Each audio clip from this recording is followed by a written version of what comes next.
50,000 ರೂಪಾಯಿ ಲಂಚ ಸ್ವೀಕರಿಸುವಾಗ red hand ಆಗಿ ಸಿಕ್ಕಿಬಿದ್ದ ಜಿಎಸ್ಟಿ ಉಪ ಆಯುಕ್ತೆ Ambika Singh.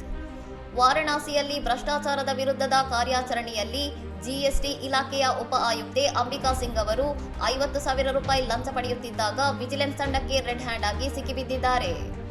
Black Smith industries ನಿರ್ದೇಶಕ ಅಜಯ್ ಕುಮಾರ್ ಮೌರ್ಯ ಅವರ ಜಿಎಸ್ಟಿ ಫೈಲ್ಸ್ ಕ್ಲಿಯರೆನ್ಸ್ಗಾಗಿ ಉಪಾಯುಕ್ತರು ಲಂಚಕ್ಕೆ ಬೇಡಿಕೆ ಇಟ್ಟಿದ್ದರು ಎಂದು ಆರೋಪಿಸಲಾಗಿದೆ.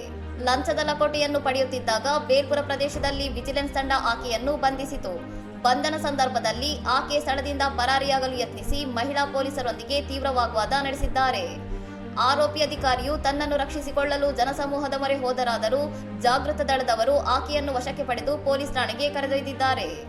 ಅಂಬಿಕಾ ಸಿಂಗ್ ವಿರುದ್ಧ ವಾರಣಾಸಿ ವಿಜಿಲೆನ್ಸ್ ಪೊಲೀಸ್ ಠಾಣೆಯಲ್ಲಿ ಭ್ರಷ್ಟಾಚಾರ ತಡೆ ಕಾಯ್ದೆಯಡಿ ಪ್ರಕರಣ ದಾಖಲಾಗಿದ್ದು, ಆಕೆ ಈ ಹಿಂದೆ ನಿರ್ವಹಿಸಿದ ಫೈಲ್ಗಳ ಬಗ್ಗೆಯೂ ತನಿಖೆ ನಡೆಸಲಾಗುತ್ತಿದೆ.